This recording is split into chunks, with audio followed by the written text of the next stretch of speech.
इसी चीज को तो ढूंढ रहा था।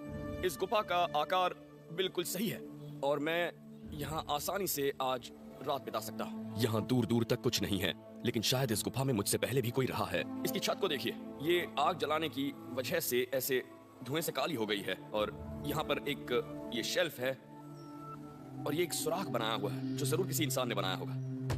यहाँ इंसानी गतिविधियों के सुराग मिलना कोई हैरानी की बात नहीं है।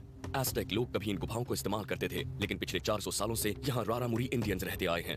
वो आज भी यहाँ रहते हैं। ये बंजारे घाटियों से गुजरते हुए एक से दूसरी गुफा में अपना आशियाना बनाते हैं। यहाँ हाल ही में कोई रहा है।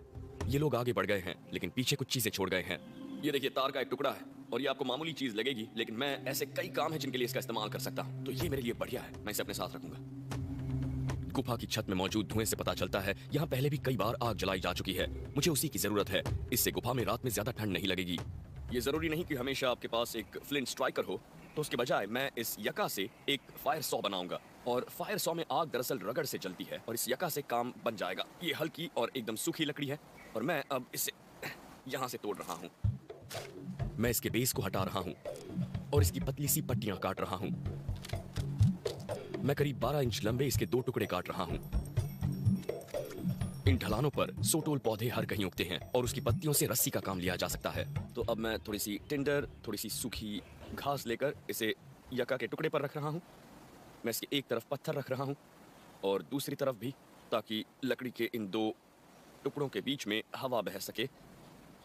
अब मैं इन्हें आपस में दबा रहा हूँ इस तरह, और अब मैं इन्हें बांधने वाला हूँ। इसके एक छोर को कसकर बांधिए और दूसरे को भी, और लीजिए काम हो गया।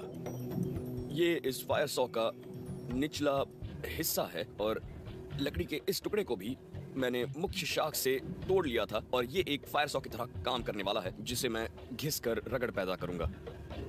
अब मुझे इसे परखना होगा।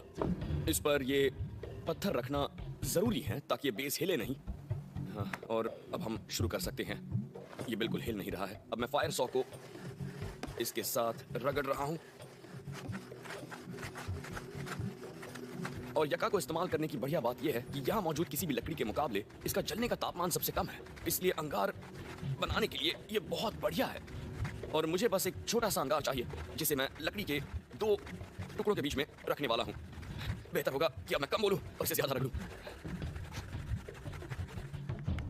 और ये देखिए, जब आप यहां तक पहुंच जाएं, तो ये अंगार सुलगता ही रहेगा, यानी इसे बनाने से जुड़ी आपकी सारी फिक्र खत्म हो जाएगी। अब मैं नीचे मौजूद इस घास पर इसे पलटता हूं इस तरह। जब अंगारे के चारों तरफ ढेर सारी सूखी घास होगी तो वो बहुत जल्दी जलने लगेगी। काम बन गया। लीजिए, आग जल गई।